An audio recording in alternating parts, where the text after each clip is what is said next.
Hi folks, Morgan here. So we've had a request to have a video posted that talks about doing icebox problems.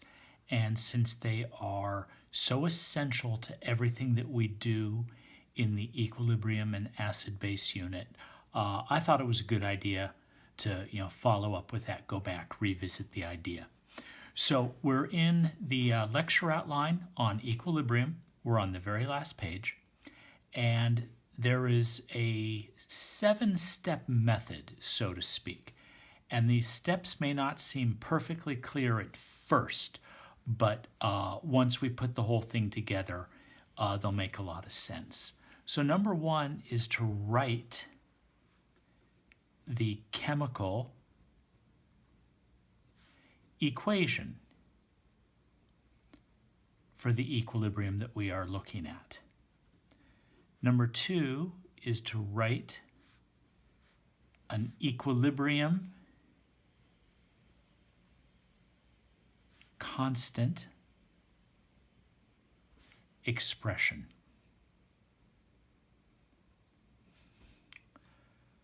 Number three is to make what we call an ice box. Number four is to fill it in. Number five is to plug into the KEQ. Number six is solve for X. And number seven, answer the question.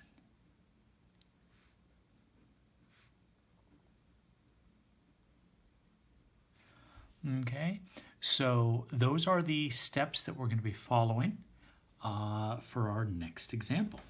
So let me go to a fresh page here. Okay, so I chose a very straightforward reaction that has only 1-to-1 ratios. It does not actually exist, it's hypothetical, and it's where A turns into B plus C. And the equilibrium constant expression, KEQ, is going to equal the concentration of B times the concentration of C divided by the concentration of A. And since this is a 1-to-1 mole ratio, all the exponents here are 1s. And we said that that equals 3.0 times 10 to the negative 6th. And what this means for us is that since the value of KEQ is so incredibly small, the values of B and C at equilibrium are incredibly tiny, and the value of A is quite large. So, in the example in the lecture outline, we start off with 0.10 molar of A. Now, I, for an icebox, represents initial. C represents change, and E is going to represent equilibrium. So INITIAL, CHANGE, and EQUILIBRIUM. Okay. Initially, before the reaction happens, I actually don't have any B and C. Now, the change. A cannot increase, it's got to decrease, so we're going to use a minus sign. And the amount that it goes down is not known, so we're going to call that X. B and C cannot decrease, they're already 0. All they can do is increase. And since it is a 1-to-1 mole ratio, we will say plus X and plus X. So here, 0.10 minus X, X, and X. And that's what our icebox is going to look like. 0 plus X is X, 0 plus X is X. 0.10 minus X is what's left over of A. That's what's present at equilibrium. Now, Notice this is a KEQ. It's an equilibrium constant. So what I can say is that the K equals x times x divided by 0.10 minus x, and that equals 3.0 times 10 to the negative sixth. Okay? So now we go into some algebraic stuff here. X times x, that's x squared, over 0.10 minus x equals 3.0 times 10 to the negative sixth.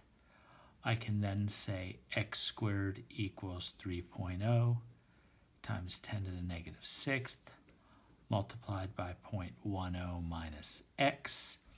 I can distribute that and get 3.0 times 10 to the negative seventh minus 3.0 times 10 to the negative sixth x. And then by grouping like terms, x squared plus 3.0 times 10 to the negative sixth x, okay, minus 3.0 times 10 to the negative seventh equals 0. And what we have here is something that's in standard quadratic form. It's just that the numbers are not as pretty as the ones that they always put in your algebra books.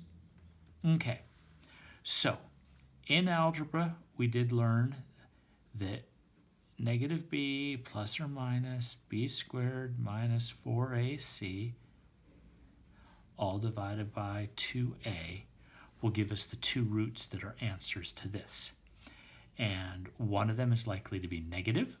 We don't care about a negative one. One is likely to be positive, okay? And in the event that both of them are positive, there'll be other factors that tell us which one is actually our answer. It's almost always the smaller of the two. Okay, now, the fact is, we really don't have to go through all of this. And now is when being older actually pays off a little bit. Before we had really good calculators, we used to do this with approximation methods. So, I know that I don't have very much B and C. I already said that once. I said that because my value of KEQ is incredibly small. And small k's favor the reactants, they do not favor the products. So what I could say here is that x is so small compared to 0.10 that 0.10 minus x is essentially equal to x. X squared over 0.1 is about equal to 3.0 times 10 to the negative sixth. Now that's infinitely easier to solve. X squared equals 3.0 times 10 to the negative sixth multiplied by 0.10 and x equals. So, clear all that out. What I'm going to do is go 3.0 second EE negative sixth times 0.10. Second square root, second answer, boom. And I get 5.477 times 10 to the negative fourth, or if I'm paying attention to sig figs, 5.5 times 10 to the negative fourth. Now, on this calculator, I actually have a quadratic solver. And a lot of you with graphing calculators will have one of those. I'm going to plug this in just so you see. The x was equal to 1. I'm sorry, the a was equal to 1. The b was equal to 3.0 second EE negative sixth.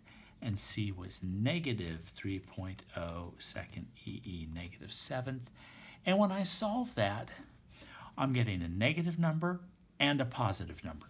So I'm going to ignore the negative. And I'm just going to say that x equals 5.46 times 10 to the negative fourth.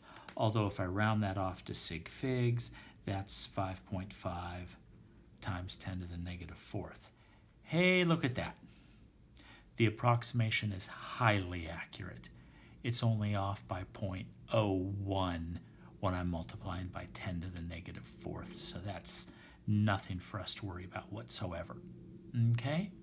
So back in our list of steps, that's all solve for x. Now, let x equal the concentration of B at equilibrium, so that the concentration of B equals 5.5 times 10 to the negative fourth molar. Okay? So pretty much that's what ice boxes look like.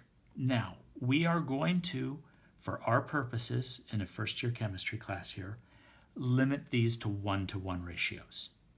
If they weren't 1-to-1 ratios, if this was 2B, I'd say plus 2x.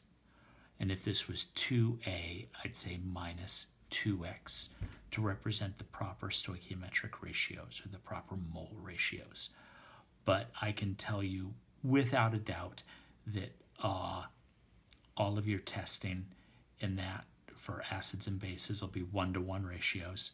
On the equilibrium test itself, I have at times put in a 2 for one of these. I've never done a 3. And I'm not going to 100% rule that out for the equilibrium test, but it's the exact same thing that's going on.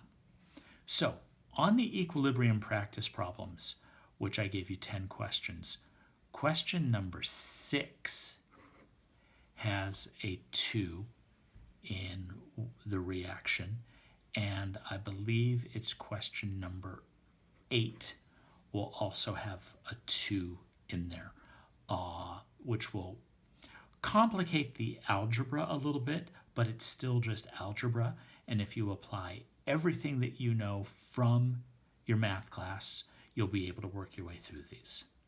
Okay, so that's how we do equilibrium problems. This is Morgan, signing off.